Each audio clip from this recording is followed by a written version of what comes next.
अपना प्रशांत भैया और लेकर आ गया हूं रैपिड रिवीजन का अगला चैप्टर जो कि है लाइफ प्रोसेस। बहुत बड़ा चैप्टर है ना। अच्छा, इससे पहले हमने एक चैप्टर का रैपिड रिवीजन पूरा कवर कर रखा है जो कि है केमिकल रिएक्शन एंड इक्वेशन, उसको आप देख सकते हो, ठीक है। बट ये बड़ा चैप्टर है मुझे पता है, बट कम समय के अंदर हम आज इसको रिवाइज करने वाले हैं। तो देखो, अगर आपको इस चैप्टर को डिटेल में पढ़ना है, टेंशन की बात नहीं है, मैंने पढ़ा रखा है इसी चैनल के ऊपर, ऐसा आपको थंबनेल दिखेगा, पढ़ लेना, 2 घंटे में एकदम डिटेल में पढ़ा रखा है। बट आज हम कर रहे हैं रिवीजन, और वो भी सिर्फ और सिर्फ 25 से 20 मिनट के अंदर। चलो फटाफट से देखते हैं लाइफ प्रोसेस होता क्या है। देखो, लाइफ प्रोसेस कुछ नहीं होता, वो सारे प्रोसेसेस जो कि जिंदा रहने के लिए आवश्यक हैं, अनिवार्य हैं, सारे प्रोसेसेस जो हमें जिंदा रख पाते हैं। जैसे कि कौन कौन से 4 प्रोसेसेस हमें इस चैप्टर के अंदर पढ़ने हैं? Nutrition, respiration, transportation, excretion. एक एक करके पढ़ते हैं। सबसे पहले न्यूट्रिशन भैया को उठा लेते हैं और इसको डिटेल में समझते हैं। चलो, पहले बात आती है न्यूट्रिशन होता क्या है। क्या है भैया न्यूट्रिशन, समझा देता हूं। Nutrition is obtaining the food and utilising the food, खाने को खाना और उसकी एनर्जी को यूटिलाइज करना, उस पूरे प्रोसेस को हम बोलते हैं क्या? न्यूट्रिशन। कितने टाइप के होते हैं भैया न्यूट्रिशन? 2 टाइप के, ऑटोट्रॉफिक, हाइड्रोट्रॉफिक। ऑटोट्रॉफिक कौन से? जो कि खुद का खाना खुद बनाते हैं, सेल्फ, है ना, खुद से ही अपना खाना बनाते हैं, जैसे कि प्लांट्स, डिटेल में बात करेंगे। हेट्रोट्रॉफिक क्या होता है? वो जो कि दूसरों पे डिपेंडेंट होते हैं अपने न्यूट्रिशन के लिए, जैसे कि हम। अब देखो, हेट्रोट्रॉफिक है 3 टाइप का। सबसे पहले आ जाता है क्या? होलोजोइक। ध्यान से देखना बेटा, होलोजोइक न्यूट्रिशन। होलोजोइक न्यूट्रिशन वो होता है जो कि हम फॉलो करते हैं। हम क्या करते हैं? सॉलिड खाने को खाते हैं और हमारी बॉडी के अंदर डाइजेशन होता है, उस पूरे प्रोसेस को हम बोलते हैं होलोजोइक। होलोजोइक न्यूट्रिशन 5 स्टेप्स के अंदर होता है, वो मैं आगे आपको बताऊंगा। अगला देखते हैं सेप्रोफेटिक। सेप्रोफेटिक न्यूट्रिशन क्या होता है? मतलब आप ये समझो कि ये सेप्रोफेटिक जो है ना, ये डेड एंड डीकेइंग मटेरियल्स को खाते हैं, है ना। डेफिनेशन पढ़ लेना, organisms feed on dead and decaying matter, food is digested externally. मतलब इसके अंदर खाना बॉडी के अंदर डाइजेस्ट नहीं होता, खाना बाहर डाइजेस्ट होता है। बहुत ज्यादा इंपॉर्टेंट पॉइंट है, एग्जांपल याद रखना, ब्रेड, मोल्ड, मशरूम, यीस्ट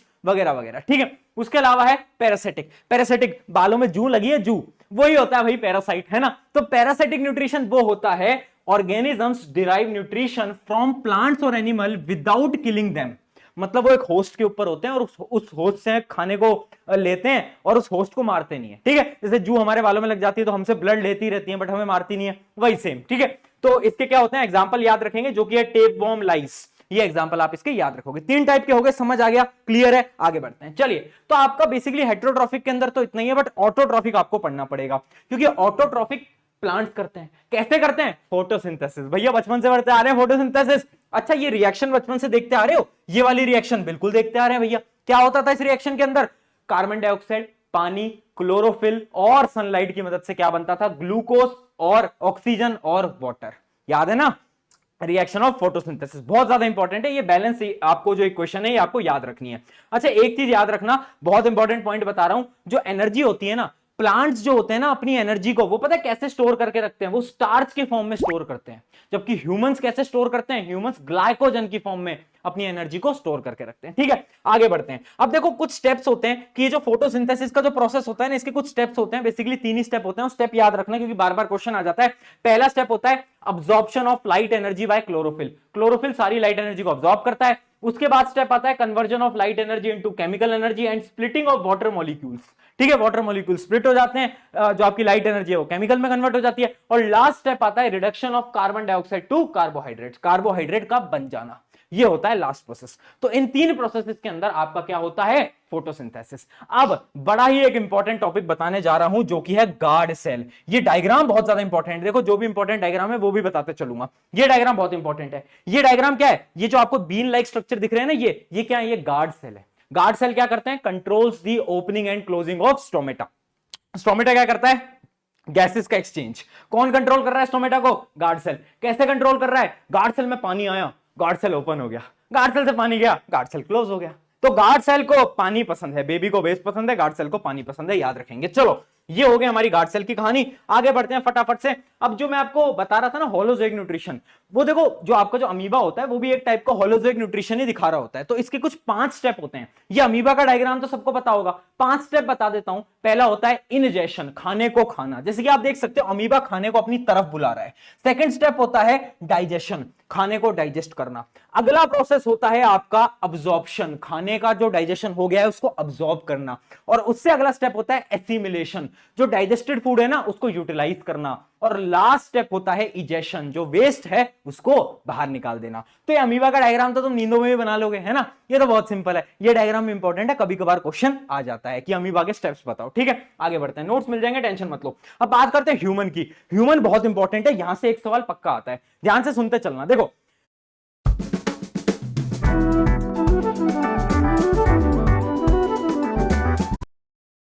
सुनते चलना, देखो सबसे पहले हम खाने को लेंगे, कहां से खाएंगे, हमारे यहां से टीथ से उसे क्रश करेंगे, सलाइवा आ जाएगा, सलाइवा। सलाइवा में क्या होता है बेटा, याद रखेंगे, याद रखेंगे, सलाइवा में होता है सलाइवरी अमाइलेज। सलाइवरी अमाइलेज क्या करता है, इतना भी जो कॉम्प्लेक्स शुगर होता है ना उसको सिंपलर शुगर में तोड़ देता है, यानी माल्टोज के अंदर तोड़ देता है, तो वो काम होता है सलाइवरी अमाइलेज का। ठीक है, तो उसके बाद क्या होता है, खाना नीचे आता है, ये जो आप देख पा रहे हो ये है ईसोफेगस। ईसोफेगस में खाना कैसे जाता है, पेरिस्टाल्टिक मूवमेंट, पेरिस्टाल्टिक मूवमेंट की मदद से खाना नीचे आता है। फिर खाना आता है आपके जे शेप्ड ऑर्गन, जिसको हम बोलते हैं स्टमक। क्या बोलते हैं, स्टमक। स्टमक के पास होती है तीन चीजें, हाइड्रोक्लोरिक एसिड, अगली क्या होती है म्यूकस जो कि लेयर होती है, और अगली होती है पेप्सिन। पेप्सिन क्या होता है, एक ऐसा एंजाइम होता है जो कि प्रोटीन की डाइजेशन में मदद करता है। उसके बाद खाना नीचे जाता है तो दो गुंडे मिलते हैं, एक है लिवर, एक है पेनक्रियास। एक है आपका लिवर और एक है आपका पेनक्रियास। तो देखो सबसे पहले कौन आता है, सबसे पहले लिवर आता है। लिवर के पास होता है बाइल जूस। बाइल जूस को लिवर पता है कहां स्टोर करके रखता है, गॉल ब्लैडर के अंदर। कहां पर, गॉल ब्लैडर के अंदर। ठीक है, अब गॉल ब्लैडर में बाइल जूस है। बाइल जूस का काम क्या है, दो काम है। सबसे पहला काम है इमल्सिफिकेशन ऑफ फैट, फैट को तोड़ देना। देखो यहां पर लिखा भी होगा, मैं आपको दिखा भी देता हूं। फैट्स को सबसे पहला काम होता है फैट्स को तोड़ देना। अगला काम क्या होता है कि जो फूड है ना उसको एल्कलाइन बनाना, यानी बेसिक बनाना, है ना, बेसिक नेचर पता है ना, बेसिक बनाना। ठीक है, दो काम होता है। अब दूसरा गुंडा आता है, दूसरा गुंडा है पेनक्रियास। पेनक्रियास क्या करता है, पेनक्रियास पेनक्रियाटिक जूस देता है, जिसमें तीन एंजाइम होते हैं। कौन कौन से एंजाइम होते हैं, सबसे पहला होता है आपका ट्रिप्सिन। ट्रिप्सिन क्या करता है, प्रोटीन को तोड़ता है। अगला आता है लाइपेस। लाइपेस क्या करता है, फैट को तोड़ता है। और लास्ट आता है क्या, पेनक्रियाटिक अमाइलेज। पेनक्रियाटिक अमाइलेज क्या करता है, डाइजेशन ऑफ कार्बोहाइड्रेट्स। ठीक है, तो यहां तक खाना डाइजेस्ट हो गया। अब खाना जाता है डायरेक्टली स्मॉल इंटेस्टाइन के अंदर। अब देखो नाम में स्मॉल है बट काम इसका बहुत बड़ा है, क्योंकि स्मॉल इंटेस्टाइन 5 से 7 मीटर लंबी होती है, तो इसका निकनेम है छोटा डॉन। नाम याद रखेंगे, छोटा डॉन। अब देखो इसके अंदर फाइनल डाइजेशन टेक प्लेस करता है। याद रखना ये जो आपकी जो स्मॉल इंटेस्टाइन होते हैं ना, इसके पास एक स्ट्रक्चर होता है जिसको हम बोलते हैं विलाय। ये आपकी स्मॉल इंटेस्टाइन, इसमें फिंगर लाइक स्ट्रक्चर होता है जिसको हम बोलते हैं क्या, विलाय। विलाय क्या करता है, विलाय के अंदर बहुत सारी ब्लड वेसल्स आ रही होती है, ब्लड वेसल्स होती हैं इसके अंदर। ठीक है, तो ये ना अब्जॉर्प्शन करता है खाने का। जैसे ही खाना आया, डाइजेस्टेड खाना आया, विलाय के पास आया, विलाय के अंदर क्या है, ब्लड वेसल्स है, तो विलाय क्या करता है, डाइजेस्टेड फूड को ब्लड्स के अंदर अब्सॉर्ब कर लेता है। तो यानी अब्सॉर्प्शन का काम किसका है, स्मॉल इंटेस्टाइन का। अब खाना उसके बाद जाता है ये लार्ज इंटेस्टाइन में। लार्ज इंटेस्टाइन क्या करता है, जितना भी पानी है उसको खींच लेता है, और जो वेस्ट है वो एनएस की मदद से बाहर आप एक्सक्रीट कर देते हो। ये पूरा का पूरा हो गया ह्यूमन न्यूट्रिशन।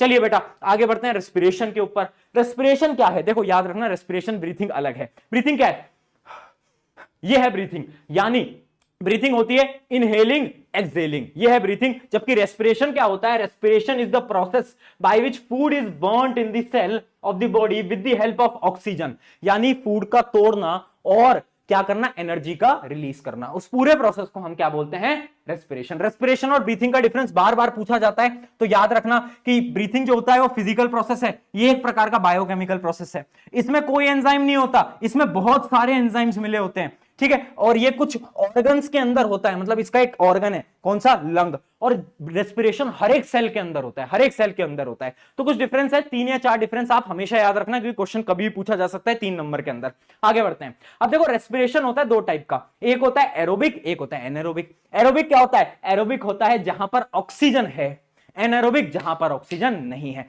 एक टेबल दिखाता हूं, उसकी मदद से समझ आएगा। देखो ये टेबल बहुत इंपॉर्टेंट है बेटा। हमारे पास था ग्लूकोज, ग्लूकोज जाता है साइटोप्लाज्म में, साइटोप्लाज्म में ग्लूकोज टूट जाता है किसके अंदर, पाइरूवेट के अंदर। ठीक है, अब पाइरूवेट के पास 3 रास्ते होते हैं। एक रास्ता जहां पर ऑक्सीजन है, प्रेजेंस ऑफ ऑक्सीजन, अगर पाइरूवेट को ऑक्सीजन मिलता है तो खुश हो जाता है, तो वो क्या करता है, एरोबिक रेस्पिरेशन करता है। और याद रखना एरोबिक रेस्पिरेशन में हमेशा कार्बन डाइऑक्साइड, वाटर और एनर्जी बनता है।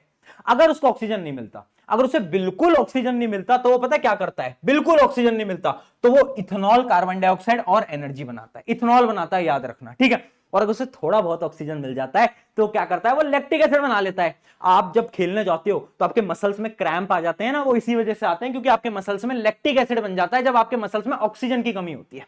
ठीक है, तो ये टेबल बहुत इंपॉर्टेंट है, याद रखना, क्वेश्चन पक्का आएगा। जो पढ़ा रहा हूं, अगर कल परसों में पेपर है तो यहीं से आने वाला है, शर्त लगा लो। आ जाओ आगे बढ़ते हैं। अब इस पूरे के पूरे डायग्राम को देखना, बहुत इंपॉर्टेंट डायग्राम है, देखना।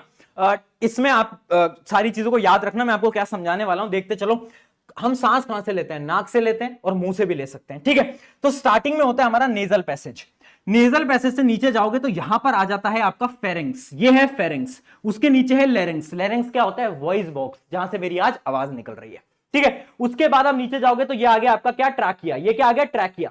अब ट्रैकिया डिवाइड हो जाता है, ये आप देख पा रहे हो, ये जो डिवाइड हो गया है ये ब्रोंकाइज के अंदर डिवाइड हो गया है।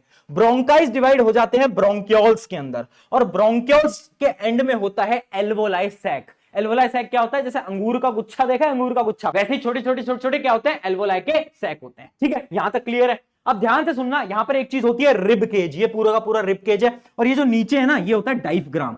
अब देखो डायफ्राम की एक चीज याद रखना, डायफ्राम की शेप होती है कर्व्ड। जब हम सांस लेते हैं ना, डायफ्राम ऐसा है, जैसे मैंने सांस लिया तो डायफ्राम फ्लैट हो जाता है, और सांस छोड़ी वापस से ऐसा हो गया, सांस ली फ्लैट हो गया, ठीक है। ये क्लियर है डायफ्राम का? अब सुनो, अब भैया गैस एक्सचेंज हो कैसे रहा है? एल्वोलाई में क्या है ऐसा समझा देता हूं। देखो एल्वोलाई के अंदर क्या होता है? एल्वोलाई के अंदर होती हैं बहुत सारी ब्लड वेसल्स, ब्लड वेसल्स होती हैं एल्वोलाई के अंदर, ठीक है। अब हमने सांस ली, ऑक्सीजन आ गया कहां पर? एल्वोलाई के अंदर। एल्वोलाई के अंदर थी ब्लड वेसल, तो जो ब्लड के अंदर कार्बन डाइऑक्साइड था ना, वो तो बाहर निकल जाता है, और जो उसके अंदर ऑक्सीजन था वो ब्लड वेसल के अंदर वापस आ जाता है। तो हमारे ब्लड को ऑक्सीजन मिल जाता है और कार्बन डाइऑक्साइड बाहर चली जाती है। ये मेन काम होता है एल्वोलाई का। कौन करता है बेटा? एल्वोलाई। कैसे कर पाता है? क्योंकि ब्लड के अंदर होता है क्या? हीमोग्लोबिन। और हीमोग्लोबिन को किससे प्यार है? हीमोग्लोबिन को प्यार है ऑक्सीजन से। जैसे वो ऑक्सीजन को देखता है, बोलता है ऑक्सीजन मेरे पास आ जा, कार्बन डाइऑक्साइड मुझसे दूर चले जा। तो ये पूरा का पूरा प्रोसेस है, याद रखना, बहुत ज्यादा इंपॉर्टेंट है। चलिए बेटा आगे बढ़ते हैं। अब बात करते हैं ट्रांसपोर्टेशन की। ट्रांसपोर्टेशन क्या है? मूवमेंट करना है। किन की मदद से होगा? तीन चीजों की मदद से होगा। पहले है ब्लड। ब्लड क्या है? ब्लड एक टाइप का फ्लूइड है, सबको पता है। ब्लड के क्या क्या पार्ट्स होते हैं? एक तो होती है प्लेटलेट्स, आपके कहीं लग जाती है तो ब्लड क्लॉटिंग हो जाती है, किसकी मदद से होती है बेटा? प्लेटलेट्स की मदद से। उसके अलावा एक होता है प्लाज्मा। प्लाज्मा क्या होता है? ब्लड फ्लूइड होता है, बस इतना याद रखो, पानी होता है ब्लड का। अगली चीज है ब्लड सेल। दो टाइप के ब्लड सेल, कौन से? अरे बोलो यार, आरबीसी, डब्ल्यूबीसी। आरबीसी के पास क्या है? हीमोग्लोबिन। डब्ल्यूबीसी क्या करता है? इम्यूनिटी प्रोवाइड करता है। बहुत बढ़िया बेटा। अब देखो अगली चीज है ब्लड वेसल। ब्लड वेसल क्या करती है? ब्लड वेसल भी अपनी तीन टाइप की होती हैं। पहली होती है आर्टरीज, वेन्स, कैपिलरीज। आर्टरीज क्या करती हैं? आर्टरीज में ए है, ए यानी अवे। तो याद रखना, आर्टरीज हमेशा खून को दिल से दूर लेके जाएगी, दूर, अवे। और वेन्स हमेशा दिल की तरफ लेके जाएगी। कैपिलरीज क्या करती हैं? कैपिलरीज आर्टरीज और वेन्स को कनेक्ट करती हैं, बीच में कनेक्ट करती हैं, ठीक है। तो अब इनका एक डिफरेंस है, ये डिफरेंस बहुत इंपॉर्टेंट है, याद रखना। देखो पहली चीज, हमारी जो आर्टरीज होती हैं ऑलमोस्ट हमेशा क्या करती हैं? आर्टरीज हमेशा ऑक्सीजनेटेड ब्लड को कैरी करती हैं, बट केवल एक ऐसी आर्टरी है जो कि डीऑक्सीजनेटेड ब्लड को कैरी करती है, जिसको हम बोलते हैं पल्मोनरी आर्टरीज। सिमिलरली वेन्स हमेशा क्या करती हैं? डीऑक्सीजनेटेड ब्लड को कैरी करती है, बट एक ऐसी वेन है जिसको हम बोलते हैं पल्मोनरी वेन, ठीक है। उसके अलावा आर्टरीज जो होती है ना, वो बहुत ज्यादा थिक होती हैं। क्यों थिक होती हैं? क्योंकि उन्हें ब्लड को प्रेशर से कैरी करना होता है, ठीक है। और वेन्स जो होती हैं वो थोड़ी पतली होती हैं, ठीक है। तो ये कुछ हमारे इनके बीच में डिफरेंस है। एक चीज और याद रखना, वेन्स के पास पता है क्या होते हैं? वेन्स के पास होते हैं वॉल्व्स। वॉल्व्स, वॉल्व्स क्या होते हैं? वॉल्व्स देखो ऐसे कुछ स्ट्रक्चर होता है वेन्स के अंदर जो कि ब्लड के बैक फ्लो को रोकता है। यानी खून ऊपर जा रहा है, अगर प्रेशर कम रह गया तो खून नीचे आ जाएगा ना, तो उसके बैक फ्लो को कौन रोकता है? वॉल्व्स। वॉल्व्स कहां पर होती हैं? वेन्स के अंदर। याद रखेंगे, वॉल्व्स कहां पर होती हैं? सिर्फ और सिर्फ वेन्स के अंदर। चलिए बहुत बढ़िया, तो ये कुछ डिफरेंसेस हैं। अब आगे बढ़ते हैं। देखो हार्ट, हार्ट के बारे में बात करते हैं। या कुछ खाने का मन हो रहा है, लेज मंगवा ले, और कुरकुरे भी मंगवा लेता तो हूँ, एक काम कर कोक भी मंगवा ले। और मीठे में डेयरी मिल्क। अब के बारे में बात करते हैं। अब देखो हार्ट जो है वो बहुत ज्यादा इंपॉर्टेंट है। क्यों? क्योंकि हार्ट का काम है ब्लड का पंप, है ना। तो जो आशिक लोग बोलते हैं हमारा दिल टूट गया, तुम्हारा दिल नहीं टूटा। अगर दिल टूट जाता तो ब्लड पंप नहीं होता मूर्खो। तो याद रखना कि दिल का काम क्या होता है? ब्लड का पंप करना। बहुत इंपॉर्टेंट चीज मैं बताने वाला हूं, प्लांट के ऊपर बाद में आऊंगा। सबसे पहले मैं आपको दिल समझा देता हूं, ये बहुत इंपॉर्टेंट चीज है, ध्यान से समझना। ये diagram one of the most important diagram है बेटा, याद करना पड़ेगा। देखो मैं आसान तरीके से समझा देता हूं। अपने दिल के होते हैं 4 चेंबर, ठीक है। पहले तो लेफ्ट और राइट, अपर और बॉटम, ठीक है। तो राइट क्या? एट्रियम, ऊपर वाले को right ventricle. Left atrium, left ventricle. Atrium की जगह ऑरिकल भी बोल सकते हैं बेटा, टेंशन की बात नहीं है, ठीक है। एट्रियम में ऑरिकल एक ही बात होती है। अब देखो ये आपका लंग है। लंग ने क्या करा था, याद करो, एल्वोलाई ने करा था ब्लड को साफ, यानी ब्लड को ऑक्सीजन दिया था। अब अच्छा अच्छा सुंदर सुंदर ऑक्सीजन वाला ब्लड मेरे पास आया, यहां से मेरे पास एकदम ऑक्सीजनेटेड ब्लड आया, यहां से मेरे पास ऑक्सीजनेटेड ब्लड आया। कौन लेकर आया, कौन लेकर आया, पल्मनरी वेन लेकर आया, पल्मनरी वेन लेकर आया। यहां पर आया लेफ्ट एट्रियम में, लेफ्ट एट्रियम से गया लेफ्ट वेंट्रिकल में, लेफ्ट वेंट्रिकल से कहां गया, लेफ्ट वेंट्रिकल से गया पूरी बॉडी के अंदर। कौन लेके जाएगा, बोलो यार, आर्टरी लेके जाएगी। कौन सी आर्टरी लेके जाएगी, आयोटा। नाम याद रखना बेटा, सबसे बड़ी आर्टरी होती है हमारी बॉडी की, आयोटा। ठीक है, आयोटा कहां पर लेके, बॉडी के पास। अब बॉडी ने उस खून को डीऑक्सीजनेटेड बना दिया, कार्बन डाइऑक्साइड दे दी, तो वापस से अब खून आएगा कहां पर, दिल में। दिल में कौन लेकर आएगा, कौन लेकर आएगा, कौन सी वेन लेकर आएगी, मैं बता देता हूं, उस वेन का नाम होता है वीना कावा। वीना कावा वापस लेकर आती है कहां पर, राइट एट्रियम, राइट एट्रियम से राइट वेंट्रिकल, राइट वेंट्रिकल से वापस से खून जाता है कहां पर, लंग में। कौन लेकर जाएगा, अब की बार लेकर जाएगी पल्मनरी आर्टरी। कौन, पल्मनरी आर्टरी। याद रहेगा, ये पूरा का पूरा प्रोसीजर है, ये बहुत इंपॉर्टेंट साइकिल है, इसे याद रखनी है। अब एक दो चीजें याद रखना, देखो ये जो एट्रियम है ना, एट्रियम, ये आप देख पा रहे हो, एट्रियम या फिर ऑरिकल, इनकी जो वॉल होती है ना, ये थोड़ी थिन होती है, और वेंट्रिकल की वॉल थिक होती है। ऐसा क्यों, क्योंकि जो वेंट्रिकल होता है ना, उसे ब्लड को क्या करना है, पंप करना है, जोरदार तरीके से पंप करना है, इस वजह से इनकी जो वॉल्स होती हैं वो थिक होती हैं। जैसे कि आप इस डायग्राम में भी देख पा रहे हो, नीचे से क्या है, थिक है। ठीक है, इनके बीच में क्या होता है, इसको हम बोलते हैं सेप्टम। क्या बोलते हैं, इसको हम बोलते हैं सेप्टम। ठीक है, तो डायग्राम बेटा बहुत ज्यादा इंपॉर्टेंट है। आई होप आपको इसकी की पूरी वर्किंग जो है वो समझ में आ गई होगी। अब एक चीज और समझना कि देखो हमारे हार्ट, मतलब हमारी बॉडी के अंदर ना डबल सर्कुलेशन होता है, यानी जो खून है वो दिल में 2 बार जाता है। कैसे जाता है, सबसे पहले तो लंग से दिल में गया और दिल से लंग में गया, तो एक साइकिल तो ये हो गई।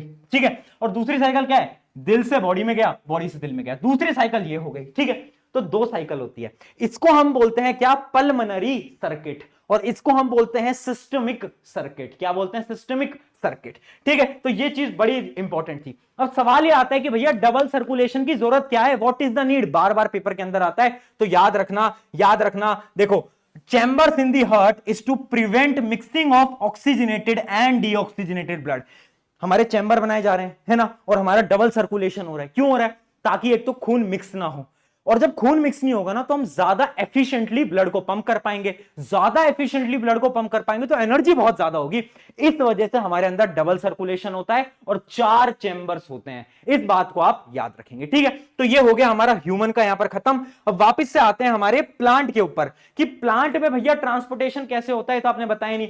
तो देखो ट्रांसपोर्टेशन इन प्लांट कैसे होता है, 2 चीजें होती हैं बस, जाइलम फ्लोएम, बचपन में पढ़ा है। जाइलम क्या करता है, अरे बोलो यार, टिश्यू चैप्टर में पढ़ा था। जाइलम क्या करता है, जाइलम करता है वाटर मिनरल्स को ट्रांसपोर्ट, फ्लोएम क्या करता है, फूड को ट्रांसपोर्ट करता है। अब देखो प्लांट में पानी कहां से जाएगा, रूट से ऊपर जाएगा, तो यानी जाइलम जो होता है वो क्या करता है, यूनिडायरेक्शनल, एक ही डायरेक्शन में फ्लो करता है। बट खाना तो हर जगह जाना है ना, प्लांट्स की हर एक जगह में जाएगा, तो फ्लोएम क्या करता है, फ्लोएम होता है बाई डायरेक्शनल। ठीक है, फ्लोएम के जो सेल्स होते हैं ना वो मेनली लिविंग होते हैं, जबकि जाइलम के जो सेल्स होते हैं मेनली क्या होते हैं, डेड होते हैं। ये 3-4 डिफरेंसेस याद रखना, कभी भी डिफरेंस पूछा जा सकता है आपके पेपर के अंदर। चलिए, तो यहां पर हमारा ट्रांसपोर्टेशन हो गया, आई होप आपको समझ आ गया होगा। अब देखो एट्रियम और वेंट्रिकल के अंदर बस आप इतना डिफरेंस याद रखना कि एट्रियम की वॉल्स थिन होती हैं, वेंट्रिकल की जो वॉल्स हैं वो थिक होती हैं। क्यों होती हैं वो मैंने अभी आपको बता दिया। अब हम बढ़ते हैं किसके ऊपर, एक्सक्रीशन इन ह्यूमन बीइंग। कैसे होता है एक्सक्रीशन भैया, ये तो बता दो, बता रहा हूं यार, सब्र रख थोड़ा। देख ये डायग्राम, ये भी इंपॉर्टेंट है ना, ये भी डायग्राम, देखो बहुत डायग्राम इसमें इंपॉर्टेंट है। देखो खून को हार्ट से कौन लेके आता था, याद कर ले, आयोटा लेकर आता था। हाँ, तो ये जो देख पा रहे हो रेड वाला, ये आयोटा है। ठीक है, ये है आयोटा। ठीक है, आयोटा खून को लेकर आया, खून थोड़ा गंदा हो गया, बहुत ज्यादा डर्टी पार्टिकल आ गए हैं। अब यहां पर आयोटा 2 भागों में डिवाइड हो जाता है और वो बन जाती है, उनका नाम बन जाता है रीनल आर्टरी। तो ये लेफ्ट है, ये है लेफ्ट रीनल आर्टरी, ये है राइट रीनल आर्टरी, और ये जो आप बीन लाइक सब्सटेंस देख रहे हो इसको हम बोलते हैं किडनी। ठीक है, खून क्या, किडनी के अंदर, किडनी खून को फिल्टर करेगी। कैसे करेगी बताऊंगा। फिल्टर करने के बाद अब क्या होगा, आपका जो बेकार जो बचा हुआ खून है, जो एकदम गंदा हो चुका है, डर्टी पार्टिकल्स हैं, वो कहां पर आएंगे, यूरेटर से आएंगे, यूरेटर से यूरिनरी ब्लैडर के अंदर स्टोर हो जाएंगे, यहां पर स्टोर हो जाएंगे। और जब यूरिनरी ब्लैडर भर जाएगा तो आप क्या करोगे, यूरेथ्रा की मदद से क्या करोगे, एक्सक्रीट कर दोगे, बाहर निकाल दोगे। ठीक है, ये क्लियर है। और जो खून साफ हो चुका है वो खून वापस से, ये जो आप देख पा रहे हो ब्लू वाली, इससे हम ऊपर ले जाते हैं खून को वापस। ये पूरा का पूरा आपका प्रोसेस होता है किसका? एक्सक्रीशन का। आई होप ये आपको यहां तक क्लियर है। बट सवाल आपके मन में अभी भी वही चल रहा है कि भैया किडनी में ऐसा क्या है?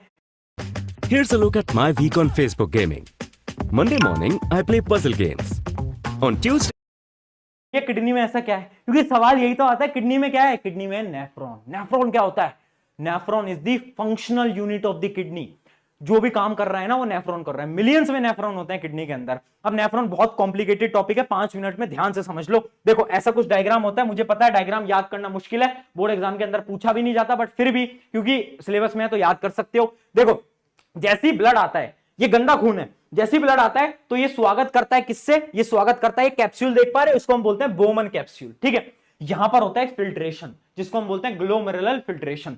जितना भी डर्ट पार्टिकल है, जितना भी गंदा पार्टिकल है, नाइट्रोजनस वेस्ट है, वो सब खींच लिया जाता है और ब्लड को वापस भेज दिया जाता है। बट ब्लड को याद आता है कि यार इसने तो मेरे सारे अच्छे पार्टिकल्स भी खींच लिए, जैसे कि पानी, ग्लूकोज। तो ब्लड वापस आता है और क्या करता है? इससे वापस से मांगता है कि मुझे अपने पार्टिकल वापस कर। तो यहां पर होता है सेलेक्टिव रीअब्जॉर्प्शन। क्या होता है? Selective reabsorption.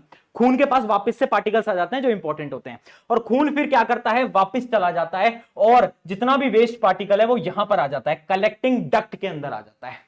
तो 3 स्टेप होते हैं। अब इन 3 स्टेप के आप हेडिंग्स याद रखना, लिख आप खुद आ सकते हो।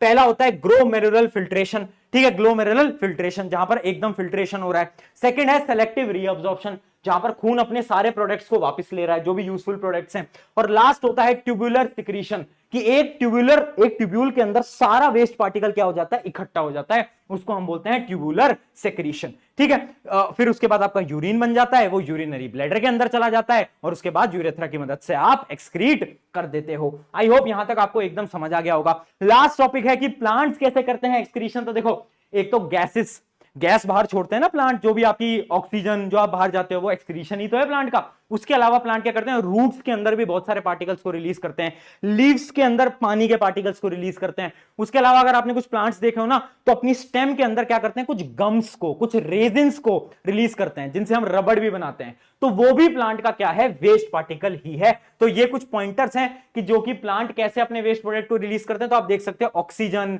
बहुत सारी गैसेस निकालते हैं, ट्रांसपिरेशन में पानी निकालते हैं, उसके अलावा क्या करते हैं? रेजिन्स एंड गम, और एक्सक्रीशन इनटू सॉइल। ये सारे के सारे अपने पॉइंट्स हैं। तो आई होप यहां पर आपको सारा का सारा चैप्टर रिवाइज हो गया होगा कम समय के अंदर। और आज का क्वेश्चन आपका जो कि आपको अभी कमेंट्स के अंदर बताना है वो ये है, the enzyme pepsin and trypsin are secreted, किसमें सिक्रेट किए जाते हैं? बताओ, पेप्सिन और ट्रिप्सिन। ये आपके ऑप्शन हैं ABCD, फटाफट से कमेंट में बता देना। ऑन दिस नोट हमारा हो गया है ये चैप्टर पूरे का पूरा रिवाइज। अब फटाफट से बताना कमेंट के अंदर अगला चैप्टर कौन सा चाहिए। Take care, bye bye.